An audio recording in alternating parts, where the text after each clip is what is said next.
This is John Paul Rice, some people call me.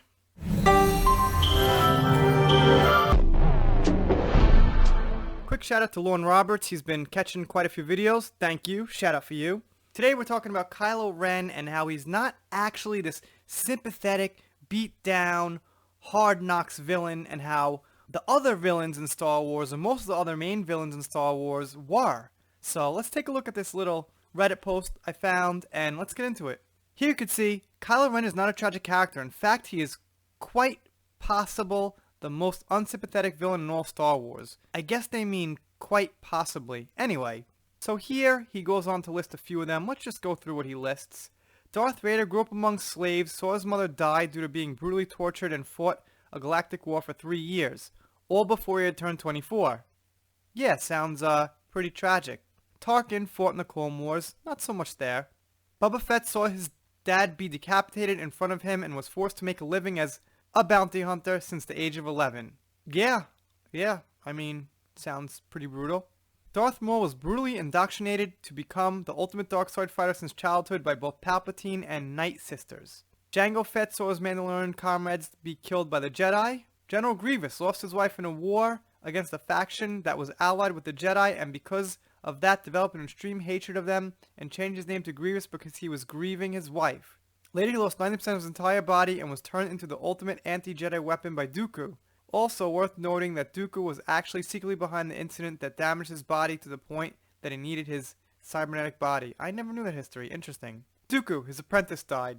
Not much there, but okay. Palpatine, despite having a wealthy upbringing on Naboo, he had an incredible, abusive father. So, let's get to Kylo Ren. Kylo grew up with Han and Leia as his parents. Seems to have a great upbringing given the circumstances of the galaxy, with none of the tragedies his grandfather experienced, but his parents did not have that much time for him since they were too busy restoring the galaxy. Later, when he was 23, his uncle contemplated killing him in his sleep one time, and instead of simply calling for help, he proceeds to murder all of his classmates, join the faction that destroyed his mother's home planet and killed her family, and later kills his own father as he pleaded him to change his ways. The guy's not the best writer, but I get his points. He mentioned Jabba the Hutt and Newt Gunray, who I'm not even really going to count there.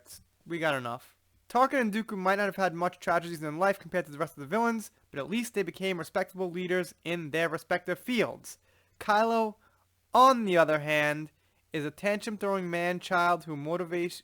Okay, I'm coming to the conclusion this guy's not a native speaker in English because there's too many mistakes, but I get what he's saying. Here we go. Alright, I'm going to have to edit this guy's writing a little bit.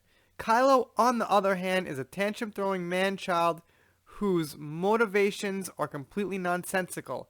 In fact, most villains on the list are way too stable and functional individuals than he is, despite having a much more horrible backstory. So basically, I think his main point is that Kylo didn't really have this harsh, hard-knock life that would have led him to be this villain of galactic proportions. I mean, anyone can be, but the point is, his backstory really isn't fleshed out so good whatsoever in any way, shape, or form. Let's take a look at some comments real quick.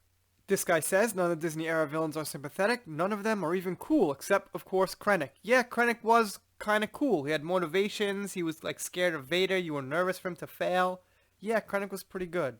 I like where Ren could have gone after The Force Awakens. He was an angry, powerful, yet insecure guy that was for unknown reasons rejecting his family in favor of Snoke. Wasn't a bad setup. Just that the follow-through was terrible, like pretty much literally every other plotline. And I'll agree. Yeah, Kylo could have been great. I mean, I really could have gone over The Force Awakens if The Last Jedi knocked it out of the park.